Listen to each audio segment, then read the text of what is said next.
সুধী দর্শক, আন্তর্জাতিক যুব দিবস উপলক্ষে আয়োজিত ২১ শতকের পথচলা, যুবদের জন্য কারিগরি শিক্ষা ও প্রশিক্ষণ, সম্ভাবনা ও চ্যালেঞ্জ শীর্ষক আজকের এই বিশেষ অনুষ্ঠানে আপনাদেরকে স্বাগত জানাচ্ছি আমি আফজাল কবির খান। দর্শক, যুব দিবস উপলক্ষে আয়োজিত এই অনুষ্ঠানে আজকে আমরা একটি সুনির্দিষ্ট বিষয় নিয়ে আলোচনা করব, আর তা হলো কারিগরি শিক্ষা ও প্রশিক্ষণ, আমাদের সম্ভাবনা ও চ্যালেঞ্জ। আর এ আলোচনায় আমাদের সাথে আলোচক হিসাবে উপস্থিত আছেন দক্ষতা ও উদ্যোক্তা উন্নয়ন বিশেষজ্ঞ জনাব মোহাম্মদ এনামুল হক, উপস্থিত আছেন Islamic university of technology IUT এর অধ্যাপক ডক্টর মোহাম্মদ ফারুক আহমেদ হাওলাদার, উপস্থিত আছেন এডুকো বাংলাদেশের কান্ট্রি ডাইরেক্টর জনাব আব্দুল হামিদ। এছাড়াও আমাদের মাঝে উপস্থিত আছেন যুব সমাজের ৩ জন প্রতিনিধি। আমরা তাদের কথাও শুনতে চাই। উপস্থিত আছেন মোহাম্মদ ফয়সাল আহমেদ, মোহাম্মদ আবু রাহান এবং শামিমা ইসলাম। আপনাদের সবাইকে স্বাগত জানাচ্ছি আজকের এই অনুষ্ঠানে।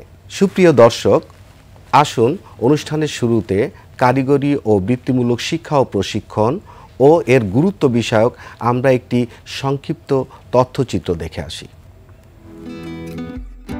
প্রতি বছর দেশে প্রায় ৩০ লাখ তরুণ শ্রমবাজারে প্রবেশের জন্য প্রস্তুত হচ্ছেন। এর মধ্যে ১০ থেকে ১১ লাখ তরুণ কাজ নিয়ে চলে যাচ্ছেন বিদেশে। সরকারি এবং বেসরকারি খাতে অনেকেরই কাজের সুযোগ তৈরি হলেও বিপুল সংখ্যক তরুণ থেকে যাচ্ছেন বেকার। BBS এর হিসেবে চলতি বছরের এপ্রিল-জুন প্রান্তিকে দেশে বেকারের সংখ্যা বেড়ে দাঁড়িয়েছে ২৬,৪০,০০০। কারিগরি শিক্ষা ও প্রশিক্ষণের অভাবে বেকারত্ব ক্রমাগত বাড়ছে বলে মনে করছেন বিশেষজ্ঞরা। বৈদেশিক শ্রমবাজারে যারা কাজ নিয়ে যাচ্ছেন, দক্ষতার অভাবে তাদেরও মাথাপিছু আয় প্রতিবেশী দেশগুলোর তুলনায় অনেক কম। এমন পরিস্থিতির উন্নতি করতে হলে কারিগরি শিক্ষা ও প্রশিক্ষণে জোর দেওয়ার পরামর্শ দিচ্ছেন বিশেষজ্ঞরা। কারিগরি শিক্ষার মাধ্যমে শিক্ষার্থীকে তথ্য প্রযুক্তি, শিল্প, কৃষি ও কলকারখানার যন্ত্রপাতি ব্যবহারের জন্য আধুনিক ও বিজ্ঞানসম্মতভাবে প্রশিক্ষণ দেওয়া হয়। কারিগরি শিক্ষাকে গুরুত্ব দিয়ে চীন তার বিশাল জনগোষ্ঠীকে সম্পদে রূপান্তর করে শিল্পায়নে বিপ্লব ঘটিয়েছে, প্রতিযোগিতা করছে বিশ্বের উন্নত দেশগুলোর সঙ্গে। ডেমোগ্রাফিক ডিভিডেন্ড এবং চতুর্থ শিল্প বিপ্লবের সম্ভাবনা ও সুযোগ কাজে লাগাতে হলে দেশের তরুণদের ব্যাপকভাবে কারিগরি শিক্ষা ও প্রশিক্ষণের আওতায় আনার বিকল্প নেই।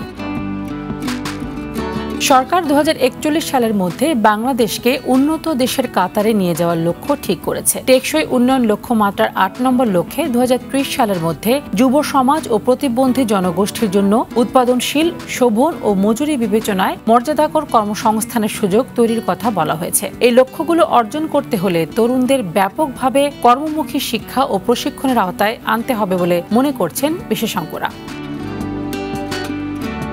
দর্শক, আমরা দেখলাম দক্ষ জনশক্তি গড়ে তোলার মাধ্যমে অর্থনীতির চাকাকে আরও শক্তিশালী করার ক্ষেত্রে কারিগরি শিক্ষার কোনো বিকল্প নেই। বাংলাদেশ পরিসংখ্যান ব্যুরোর তথ্য মতে বাংলাদেশের মোট জনসংখ্যার প্রায় ২৮% হচ্ছে যুবক। এই বিশাল জনগোষ্ঠীকে দক্ষ মানব সম্পদে রূপান্তর করার মধ্য দিয়ে বাংলাদেশকে এক অনন্য উচ্চতায় নিয়ে আসা সম্ভব। এরূপ অপার সম্ভাবনা থাকার পরও যুব সমাজকে আমরা সঠিকভাবে প্রশিক্ষিত করে তুলতে পারছি না, যার ফলশ্রুতিতে তারা শোভন কাজের সাথে নিজেদেরকে সম্পৃক্ত করতে পারছে না। আমাদের দেশে অনেক যুবক যুবতী রয়েছেন যারা নানা কারণে পড়াশুনো চালিয়ে যেতে পারছেন না, আবার অনেকে নিজেদের ভবিষ্যৎ নিয়েও হতাশ। কিন্তু কারিগরি ও বৃত্তিমূলক প্রশিক্ষণ গ্রহণের মাধ্যমে নিজেদেরকে দক্ষ জনশক্তি হিসাবে গড়ে তুলে তারা তাদের ভবিষ্যৎ নতুনভাবে তৈরি করতে পারে। বিশ্বব্যাপী দক্ষ কর্মীর চাহিদা বৃদ্ধির ফলে এই ক্ষেত্রে নজর দেওয়ার এটাই উপযুক্ত সময়। দর্শক, এখন আমরা এ বিষয়ে উপস্থিত অতিথিদের কাছ থেকে শুনব। প্রথমেই আমাদের সাথে উপস্থিত আছেন ৩ জন যুব সমাজের প্রতিনিধি। প্রথমেই আমরা চলে যাব ফয়সালের কাছে। ফয়সাল, আপনি কোথায় থাকেন? আমি মোহাম্মদপুর থাকি। এখন কি করছেন আপনি? আমি আব্বুর কাজে সাহায্য করতেছি। কি ধরনের কাজ? আমাদের ফুচকার দোকান আছে ওইখানে আব্বুর। তো আমরা শুনেছি যে আপনি কারিগরি শিক্ষার দিকে যেতে চান, কারিগরি শিক্ষা এবং প্রশিক্ষণের দিকে যেতে চান, তো সাধারণ শিক্ষা বাদ দিয়ে আপনি কেন কারিগরি শিক্ষার দিকে আসতে চাচ্ছেন? ধন্যবাদ। করোনাকালীন সময়ে আমাদের পরিবারের আর্থিক অবস্থা খুব খারাপ ছিল। বাবা মা চেয়েছিল আমি পড়াশোনা করি, কিন্তু টাকার অভাবে পড়াশোনা করতে পারি নাই। বাধ্য হয়ে স্কুল ছাড়তে হয়। তখন আমি শুনি কারিগরি প্রশিক্ষণের কথা। তারপর ভাবলাম আমি যদি এই কাজটা শিখতে পারি তাহলে আমি ভবিষ্যতে কিছু করতে পারবো, আব্বু আম্মুর পাশে দাঁড়াতে পারবো। তাই আমি এই প্রশিক্ষণ নেওয়ার জন্য ইচ্ছা পোষণ করলাম। আপনি কোন পর্যন্ত লেখাপড়া করেছেন? আমি 7 পর্যন্ত পড়ছি। আর তারপরে আর জি না। হয় না। ধন্যবাদ ফয়সালকে তার জীবন ঘনিষ্ঠ বক্তব্য তুলে ধরার জন্যে। এ পর্যায়ে আমরা আবু রায়হানের কাছ থেকে শুনতে চাই তিনি কারিগরি প্রশিক্ষণ নিতে চাচ্ছেন কেন, এবং এই কারিগরি প্রশিক্ষণের মাধ্যমে ভবিষ্যৎটা কিভাবে তৈরি করার জন্যে ওনার পরিকল্পনাটা কি। ধন্যবাদ। আমি ক্লাস 8 পর্যন্ত পড়াশোনা করেছি। পরিবারের আর্থিক অবস্থার কারণে আমার এই স্কুল ছাড়তে হয়েছে। তারপর পরিবার থেকে কাজের চাপ আসা শুরু করে। তারা মনে করেছিল এতদিন পড়াশোনা করাই যথেষ্ট, কিন্তু আমি চেয়েছিলাম আরও পড়াশোনা করার জন্য, ভবিষ্যতে নিজের পায়ে দাঁড়ানোর জন্য। তারপর শুনলাম কারিগরি প্রশিক্ষণ কেন্দ্রের কথা, তাই আমি এটা শেখার জন্য ইচ্ছা বাবা মার কাছে বললাম যে বাবা মা আব্বু আমি কারিগরি প্রশিক্ষণ কেন্দ্র শিখতে চাই। এখন তারা বলে তাহলে তুমি শিখো, শিখা দেখো তোমার ভবিষ্যৎ করতে পারো নাকি। তাই এখন আমি মনে করছি যে এইটা কারিগরি প্রশিক্ষণ কেন্দ্র শিখে ভবিষ্যতে একটা কিছু করার চেষ্টা করব। কারণ স্যারেরা যদি আমার পাশে থাকে তাহলে আমি এই কারিগরি প্রশিক্ষণ কেন্দ্র শিখে দেশের বাইরে যেয়ে ভবিষ্যতে কিছু করার চেষ্টা করব এবং পরিবারের আর্থিক অবস্থা দূর করব। ধন্যবাদ। তুমি কি কারিগরি প্রশিক্ষণ নিতে চাও? ড্রাইভিংয়ে। ড্রাইভিং শিখতে চাও? জি। ড্রাইভিং শিখে তুমি কি করতে চাও? দেশের বাইরে যেয়ে নিজের পরিবারের আর্থিক অবস্থা দূর করতে চাই, নিজের পরিবারের পাশে দাঁড়াতে চাই। ধন্যবাদ আবু রায়হানকে এবং ধন্যবাদ ফয়সালকে। আমরা দুইজনের কাছ থেকেই শুনলাম দুজনের জীবন ঘনিষ্ঠ অনেক অভিজ্ঞতার কথা, এবং একই সাথে তারা কারিগরি শিক্ষাকে একটা মাধ্যম হিসাবে তাদের ভবিষ্যৎ গড়া এবং সমাজে সেই বিষয়ে ভূমিকা রাখার জন্য তারা চেষ্টা করছেন। আপনাদের দুইজনকেই অসংখ্য ধন্যবাদ। আমাদের মাঝে উপস্থিত আছেন মোহাম্মদ এনামুল হক, দক্ষতা ও উদ্যোক্তা উন্নয়ন বিশেষজ্ঞ। আপনার কাছে জানতে চাইব কেন আমাদের যুব সমাজ তারা কেন এখন কারিগরি শিক্ষার দিকে ঝুঁকছে, মূলত এর পাশাপাশি জানতে চাব কারিগরি শিক্ষার প্রয়োজনীয়তা, পেশাগত প্রভাব এবং বাংলাদেশ এবং বহির্বিশ্বে এর সম্ভাবনা কতটুকু। জি, আপনাকে ধন্যবাদ যে আমাকে এরকম সুন্দর অনুষ্ঠানে আমন্ত্রণ জানানোর জন্য। আপনি অত্যন্ত গুরুত্বপূর্ণ একটি প্রশ্ন করেছেন, যেখানে আসলে বাংলাদেশের কারিগরি শিক্ষার গুরুত্ব কতটুকু। আপনি যদি কিছু তথ্য আপনাকে উপস্থাপন করি, তাহলে ইতিমধ্যে আমরা একটা রিপোর্ট দেখলাম যেখানে আসলে বোঝা যাচ্ছে যে বাংলাদেশে আমাদের একটা বড় চ্যালেঞ্জ হচ্ছে কর্মসংস্থান। সো আইএলওর 2022 সালের রিপোর্ট অনুযায়ী দেখা যাচ্ছে যে 15 থেকে 24 বয়সী এই তরুণদের মধ্যে 34.7% হচ্ছে আপনার বেকার। সো বেকারত্ব আমাদের বাংলাদেশে এখন একটা শুধু সমস্যা না, এটা একটা এখন অভিশাপ। সো এই বেকারত্ব থেকে দূর করার জন্য আমাদের আসলে বিকল্প যে পথ সেটি হচ্ছে কারিগরি শিক্ষা। সো কারিগরি শিক্ষা আসলে কি? কারিগরি শিক্ষা এমন একটা শিক্ষা ব্যবস্থা যেখানে মূলত একজন যুবককে, একজন স্টুডেন্টকে তাকে আসলে একটা হোলিস্টিক ডেভেলপমেন্ট করা হয়। এখানে আপনি নলেজ, স্কিল, অ্যাটিটিউড, আপনি দক্ষতা, আপনার জ্ঞান এবং আপনার মনোভাব, এই 3 দিক থেকে একজন যুবককে আসলে ডেভেলপ করা হয়। এবং এই দক্ষতা সম্পন্ন একজন কম্পিটেন্ট মানুষই আসলে আমাদের দেশে এবং আন্তর্জাতিক বাজারে প্রয়োজন। সো দেশে যদি আমি বলি যে বাংলাদেশে এখন ওয়ার্ল্ড ব্যাংকের রিপোর্ট 2022 অনুযায়ী দেখা যাচ্ছে যে যারা টিবেট শিক্ষা নিচ্ছে তাদের মধ্য থেকে 25 থেকে 30% তাদের আয়ের হার বাড়ে। সো সব দিক থেকেই বোঝা যায় যে আমাদের বাংলাদেশের না শুধু আন্তর্জাতিক শ্রমবাজারকে কেন্দ্র করে আমাদের আসলে কারিগরি শিক্ষার আসলে বিকল্পই নাই। সো এই প্রেক্ষাপটে আমরা যদি জানি যে বাংলাদেশে প্রতি বছর প্রায় 10 লক্ষ শ্রমিক বিদেশে যায়, কারিগরি শিক্ষার প্রেক্ষাপটে আন্তর্জাতিক বাজারটার কি অবস্থা, আপনি অবাক হবেন তথ্য দেখে যে সৌদি আরব তাদের একটা ভিশন করেছে, শুধু একটা দেশ, নাম দিয়েছে সৌদি ভিশন 2030। এই 2030 রিপোর্ট অনুযায়ী সৌদি আরব একাই 3 মিলিয়ন দক্ষ শ্রমিক লাগবে একটা রাষ্ট্রের। আপনি যদি দেখেন ইউরোপিয়ান এমপ্লয়মেন্ট রিপোর্ট 2023, তারা বলেছে এমপ্লয়মেন্ট রিপোর্ট একদম পাবলিশড রিপোর্ট, এই 2023 রিপোর্টে বলেছে তাদের 40 মিলিয়ন আপনার দক্ষ শ্রমিক লাগবে। আপনি উত্তর আমেরিকা থেকে শুরু করে অস্ট্রেলিয়া, কানাডা, বিশ্বের সারা বিশ্ব জুড়ে, আমাদের জাপানে এই বাজারটা আসলে এখন উন্মুক্ত। এই মার্কেটের আমাদের কিন্তু অনেক কম্পিটিটর রয়েছে। আমাদের ফিলিপাইন একটা রাষ্ট্র, আমাদের পাশের দেশ ভারত, অনেক দেশ তারা আমাদের কম্পিটিটর। তো সেই সমস্ত রাষ্ট্রগুলো এই বিশ্ব বাজারটাকে কিন্তু তারা ধরে পিছায় নাই, তারা কিন্তু অত্যন্ত সুপরিকল্পিতভাবে তাদের এরকম লোকবল তৈরি করছে এবং তারা ক্লাসিফাইড ওয়ার্কফোর্স ডেভেলপ করছে, যার ফলে তারা এগিয়ে যাওয়ার সম্ভাবনা। আমাদের সেই জায়গাটায়ও আমাদের বাংলাদেশের মানুষের যুবকদের একটা অগাধ একটা শক্তি রয়েছে তাদের মধ্যে। সেই শক্তিটাকে আসলে আমাদের কাজে লাগানোর সময় সেই শক্তিটাকে কনভার্ট করে দক্ষতায় যখন আমরা কনভার্ট করতে পারবো, সেই দক্ষতা তাদেরকে অনেক বেশি এম্পাওয়ার্ড করবে।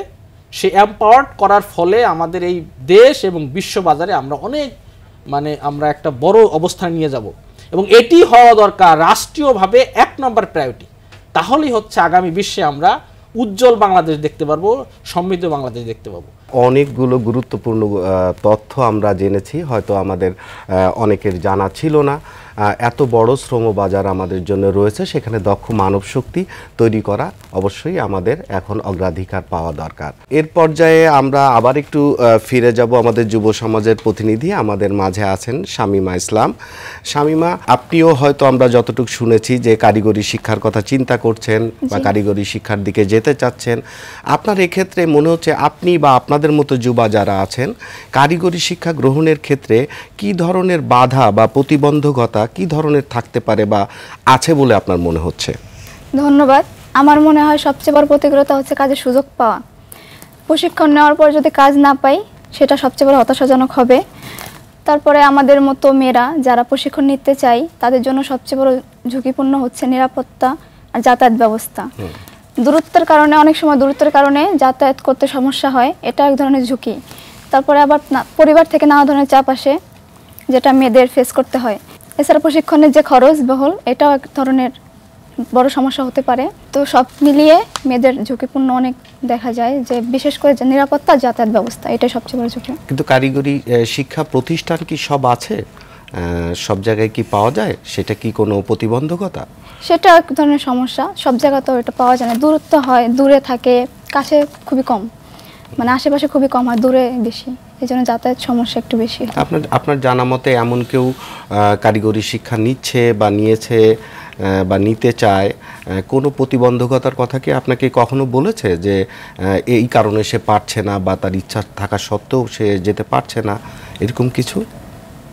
যে আছে, অনেকে আছে যে আপনার পরিবার থেকে দূরত্বের কারণে পরিবার থেকে যেতে দিচ্ছে না, তার অনেক আগ্রহ আছে যাওয়ার বা কিছু করার, কিন্তু চারদিক থেকে সমস্যার কারণে, সে সমাজের কারণে, সমাজের সমস্যা, কারণ মেয়ে হিসেবে একটা সমস্যা, এই জন্য সবার আগ্রহ থাকার কারণেও যাইতে পারতেছে না পরিবারের বা এই সমস্যা। আপনি কারিগরি শিক্ষা কি কোন ট্রেডে আপনি শিখতে চান? আপনি কি শিখতে চান?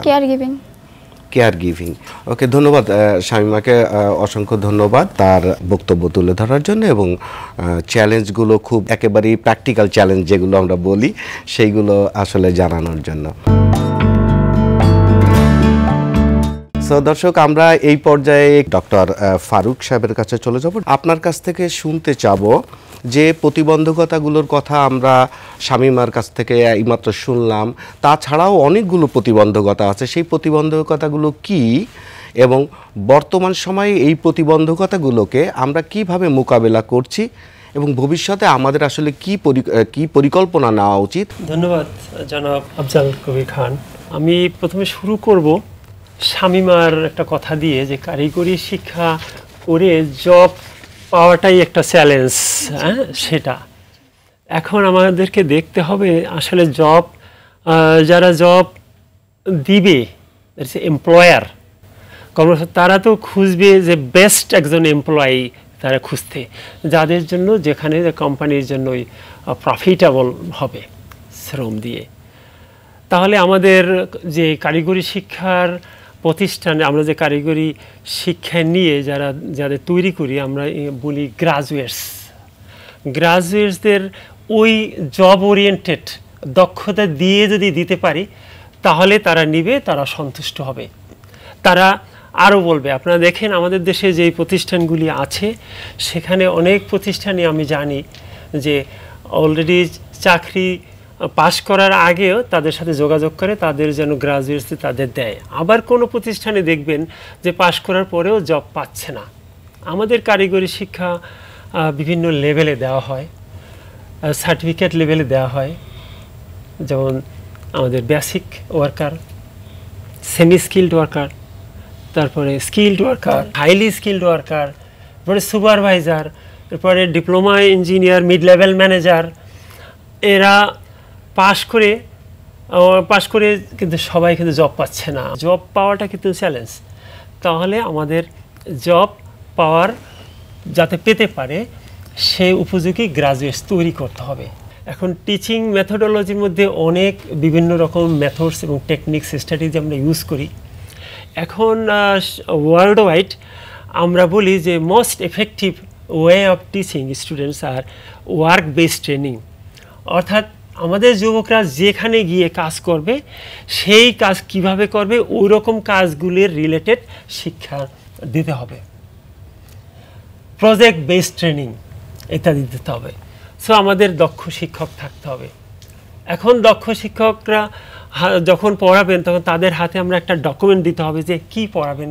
আমরা বলি কারিকুলাম, যেটা ট্রেনিং কন্টেন্ট, কি শিখবে কি শিখাবো। এটা যারা আমরা ইয়াং জেনারেশন তারা কিন্তু জানে না যে তাদের কর্মসংস্থানে এরা বলেছে একটা পেশার নামও বলেছে যে ওর পছন্দ কেয়ার গিভিং।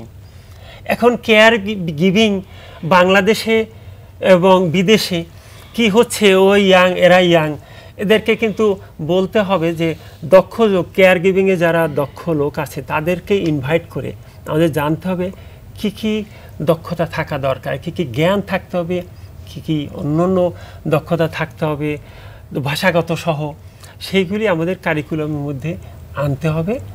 তারপরে সেই অনুযায়ী আমাদের প্রশিক্ষণ দিতে হবে। তাহলে আমাদের কারিকুলামটাকে ওইভাবে ডিজাইন করতে হবে। নাম্বার 3 আমি বলবো, এগুলি যদি আমাদের করতে হয় তাহলে আমাদের রিসোর্স দরকার হবে। রিসোর্স যেমন ফিজিক্যাল রিসোর্স দরকার হবে, ফিনান্সিয়াল রিসোর্স দরকার হবে। আমাদেরকে সেই দিকে লক্ষ্য রাখতে হবে। এরপরে যদি আমরা যাই তাহলে আমরা দেখব যে কারিগরি শিক্ষায় পাশ করা যারা যুবক আছেন এবং কারিগরি শিক্ষা না নিয়ে বিশ্ববিদ্যালয় থেকে যারা ডিগ্রি নেন, এই দুই ধরনের গ্রাজুয়েটসদের সামাজিকভাবেও একটু আমরা কি আলাদা করে দেখি বলে আমার মনে হচ্ছে। এইটা আমাদেরকে উন্নতি করতে হবে। আমাদের দেশ বর্তমানে যেই বিভিন্ন সেক্টরে দেখছি আমাদের এমপ্লয়মেন্ট দিতে পারছে না, 100% ক্যাপাসিটি নেই যে যেই পরিমাণ গ্রাজুয়েট বের হচ্ছে এভরি ইয়ার, সেই পরিমাণ ইন্ডাস্ট্রি কনজিউম করতে পারছে না, নিতে পারছে না। সেক্ষেত্রে will have to explore international job market. তাহলে আমাদের কারিগরি শিক্ষায় যাদের গ্রাজুয়েটস তাদেরকে আন্তর্জাতিক বাজার বা মার্কেট, জব মার্কেট যে দক্ষতা দরকার সেই উপযোগী তৈরি করতে হবে। এগুলি হলো আমাদের চ্যালেঞ্জ। এরপরে বোধহয় আমাকে জানতে চেয়েছেন যে কিভাবে এটা মোকাবেলা করা যায়। অবশ্যই আমি বলবো যে কয়টা প্রবলেমের কথা বলছি অথবা চ্যালেঞ্জের কথা বলছি সেগুলো মোকাবেলা করতে হলে খুব সংক্ষেপে আমি বলবো যে খুব দ্রুতই আমাদের কারিকুলামটাকে ডেভেলপ চেঞ্জ করতে হবে। চেঞ্জ ঠিক বলবো না, আমি আপডেট করতে হবে, that most fit with the current requirement of the job market. Job placement, যারা ওদের যে অডিট, যে পাশ করে আমি জব পাবো, তো জব না পেলে একজন ইউনিভার্সিটির গ্রাজুয়েট যদি জব না পায় তখন সে বলে আমি তো একটা বিশ্ববিদ্যালয় থেকে পড়ে আসছি, মানে বিএ অথবা BSc, they feel proud of it. কিন্তু আমাদের টেকনিক্যাল ভোকেশনালে যদি জব না পায় তখন কিন্তু আরও সমস্যা। আবার টেকনিক্যালে পড়ানোর জন্য একটু এক্সপেন্সিভও, একটা জেনারেল এডুকেশন হচ্ছে টেকনিক্যাল এক্সপেন্সিভ। তো সেক্ষেত্রে আমাদের প্যারেন্টসদেরও এক্সপেকটেশন যে পাশ করার পরে জব পাবে। সেই ক্ষেত্রে আমাদের উচিত হবে যে কারা পাশ করলো তাদের একটা ডাটাবেস থাকবে, কারা জব পেয়েছে তাদেরও ডাটাবেস থাকবে, কারা পায়নি এখনও কিন্তু they are looking for new job, তার সেই জব ক্ষেত্রে ওই সেন্টারের উচিত হবে কোথায় জব আছে, দেশে আছে অথবা বিদেশে আছে, সেটা তাদেরকে দাওয়াত দিয়ে জানানো এইখানে কিন্তু একটা জব আছে। অসংখ্য ধন্যবাদ আপনাকে। দর্শক, আমরা জানি বাংলাদেশে কারিগরি শিক্ষা এবং প্রশিক্ষণ নিয়ে বিভিন্ন জাতীয় এবং আন্তর্জাতিক উন্নয়ন সংস্থা দীর্ঘদিন যাবৎ কাজ করে আসছে, হয়তো অনেক বড় মাত্রায় না হলেও ধীরে ধীরে তার গতি বাড়ছে। সো যারা কাজ করছে সেই জায়গা থেকে যেসব বেসরকারি উন্নয়ন সংস্থা কাজ করছে তার মধ্যে এডুকো বাংলাদেশ অন্যতম। আমাদের মাঝে উপস্থিত আছেন এডুকো বাংলাদেশের কান্ট্রি ডাইরেক্টর জনাব আব্দুল হামিদ। যে ধরনের জাতীয় এবং আন্তর্জাতিক উন্নয়ন সংস্থা যে কাজগুলো করছে, এই কাজগুলো কেমনভাবে করছে এবং তাদের যে ভূমিকা, জাতীয় এবং আন্তর্জাতিক উন্নয়ন সংস্থা যুবদেরকে সম্পৃক্ত করে আমাদের টেকনিক্যাল এবং ভোকেশনাল এডুকেশন এবং ট্রেনিং, এই জায়গাটায় তাদের ভূমিকা কি হওয়া উচিত, সেটা একটা প্রশ্ন। এবং আরেকটা জানার জায়গা হচ্ছে এডুকো এক্ষেত্রে কিভাবে কাজ করছে। ধন্যবাদ আফজাল কবির খান। আমরা অলরেডি হচ্ছে দুজন বিশেষজ্ঞর কথা শুনেছি, প্লাস এই যে বাচ্চারা যারা আছে এদের কথা শুনেছি। এটা থেকে খুব পরিষ্কার, খুব ক্লিয়ার হয়েছে যে আমরা আসলে দেশ হিসাবে এই কারিগরি শিক্ষাকে আমরা খুব বেশি গুরুত্ব দিচ্ছি না। আমার কাছে খুব অনেস্ট যদি মনে হয়, আপনি যদি দেখেন চীন, কোরিয়া, জাপান, এরা যত গুরুত্ব দিচ্ছে কারিগরি শিক্ষাটাকে, ইভেন সাধারণ শিক্ষার চেয়েও বেশি গুরুত্ব দিচ্ছে। এবং তাদের কারণ একটাই যে এই শিক্ষাটা শুধু যে তাদের ইন্ডিভিজুয়াল ডেভেলপমেন্ট হবে সেটা না, যাতে ন্যাশনাল পর্যায়ে তারা কন্ট্রিবিউট করতে পারে, সেই জন্য তারা এই শিক্ষাটাকে বেশি গুরুত্ব দিচ্ছে। তো আপনাদের দুজনকে আসলে মানে অনেক ধন্যবাদ যে আপনারা অনেক, হয়তো খুব কম সময়ের মধ্যে এত ডিটেল হয়তো মানে বলা সম্ভব হয়নি, কিন্তু আপনারা টু দি পয়েন্টে বুলেট আকারে সবাই বলেছেন কি চ্যালেঞ্জগুলো আছে, কি করা উচিত, এগুলো অলরেডি আপনারা বলেছেন। এডুকো হচ্ছে স্পেন ভিত্তিক একটা ইন্টারন্যাশনাল এনজিও। আমরা 1999 সাল থেকে বাংলাদেশে কাজ করি। আমাদের মেইন টার্গেট গ্রুপ যদি বলি, আমরা শিশু এবং কিশোর কিশোরী এবং যুবদেরকে নিয়ে কাজ করি। আমাদের মেইন থিম কাজের এলাকা হচ্ছে শিক্ষা, সুরক্ষা এবং সার্বিক উন্নয়ন। এই কাজটা আমরা হচ্ছে মূলত বাংলাদেশ সরকারেরকেই হচ্ছে আমরা তার সহায়ক ভূমিকা হিসাবে কাজ করি। এনজিওদের কি রোল হওয়া উচিত, যে প্রশ্ন ছিল যে এনজিওদের কি করা উচিত টিভেটের এই সেক্টরটাকে, আমার কাছে আপনাদের কথা শুনে মনে হচ্ছে যে যেটা আমরা অলরেডি করছি অনেক যারা বেসরকারি উন্নয়ন সংস্থা, জাতীয় পর্যায়ে হোক বা আন্তর্জাতিক পর্যায়ে হোক, যে শুধু টিভেটের আমি বিশেষজ্ঞ না, এটার বিশেষজ্ঞ না, কিন্তু আমরা যেটা সবসময় যোগ করি যেটা হচ্ছে যে ট্রেনিং বা স্কিল ডেভেলপমেন্ট পাশাপাশি একটা জিনিস আমরা যোগ করি, এমপ্লয়েবিলিটি। যেটা হচ্ছে যে আমরা অনেক মানে রিসোর্স ব্যয় করেছি শুধু ট্রেনিংয়ের জন্য, তারপরে আর কোনো খবর নাই। কিন্তু এখন আমরা যেটা বেসরকারি উন্নয়ন সংস্থাগুলো যেটা আমরা বেশি জোর দিচ্ছি যে ঠিক আছে, যাকেই আপনি ট্রেনিং করাবেন তার এমপ্লয়েবিলিটিটা এনশিওর করতে হবে। এখন এমপ্লয়েবিলিটিটা কি শুধু কি চাকরি? শুধু চাকরি না। আপনি যদি শুধু বলেন চাকরির মার্কেট, এটা কিন্তু খুব লিমিটেড। আপনি দেশে বলেন বা বিদেশেই বলেন, একে আপনি যদি এন্টারপ্রেনার তৈরি করেন, স্মল ছোটোখাটো উদ্যোক্তা তৈরি করেন, খুব এটা সহজেই করা যায়। সেটার জন্য হচ্ছে যারা এনজিওরা, বেসরকারি উন্নয়ন সংস্থারা কী করছে, আমরা টিল দিয়ে সেই যাকে আমরা ভোকেশনাল ট্রেনিং দিচ্ছি তাকে একটা পর্যায় পর্যন্ত নিয়ে যাওয়ার চেষ্টা করছি, এবং এটাকে বিজনেস মডেলও নিয়ে যাচ্ছে। যে ঠিক আছে, মনে হচ্ছে যে আমাকে আপনি ফর এক্সাম্পল যে মোবাইল ফোনের ট্রেনিং করালেন, স্কিল ডেভেলপ করলেন, এখন আমি চাকরি করতে গেলে আমার মার্কেটে সেই জব আমার কাছে মনে হচ্ছে যে নাই। আপনি আমার কাছে ইনভেস্ট করেন, ইনভেস্ট করার পরে দেখা গেল যে ওই যে বললাম যে বিজনেস মডেল, দেখা গেল তাকে আপনি সেই পর্যায়ে নিয়ে যান। এখনও বাংলাদেশের যেটা আমার কাছে মনে হয়েছে এই সেক্টরটা থেকে ভাই খুব পরিষ্কার করেই বলেছে, যেটা আসলে আমরা ওই যারা যারা কলেজ ইউনিভার্সিটিতে পড়েছে তাদেরকে যেভাবে দেখছি, এই সেক্টরটার যারা পার্টিসিপেন্ট তাদেরকে কিন্তু আমরা সেইভাবে দেখছি না। এডুকো কি করছে, এডুকো আমাদের 99 সাল থেকে কাজ করার পরে আমরা ধীরে ধীরে আমরা প্রায় 2000 সাল থেকে 2004-05 থেকে আমরা এই কাজটা শুরু করেছিলাম, যে বাচ্চাদের টেকনিক্যাল ভোকেশনাল ট্রেনিং। তখন একটা পর্যায়ে ছিল, এখন 2024 অনেক চেঞ্জেস এসছে এর মধ্যে। এখন আমরা গত 6-7 বছর থেকে টেকনিক্যাল ভোকেশনাল ট্রেনিং সাথে যোগ করছে আমাদের, যখন আমরা প্রজেক্ট প্রপোজাল তৈরি করি বা ডেভেলপ করি, আমরা বলি যে এমপ্লয়েবিলিটিটা এনশিওর করতে হবে, আইদার জব অথবা হচ্ছে এন্টারপ্রেনারশিপ, যেভাবে হোক, এবং এটা না হলে বিজনেস মডেলে নিয়ে যেতে হবে। সে যেন কমফোর্ট ফিল করে যে আমি একটা প্রফেশনের মধ্যে যাচ্ছি, নট প্যারা প্রফেশন। মার্কেটের ডিমান্ডটা কি, তাদের ডিমান্ডটার সাথে এই ডিমান্ডটা ম্যাচ করে কিনা, ইন্টারেস্টটা কোথায় আছে।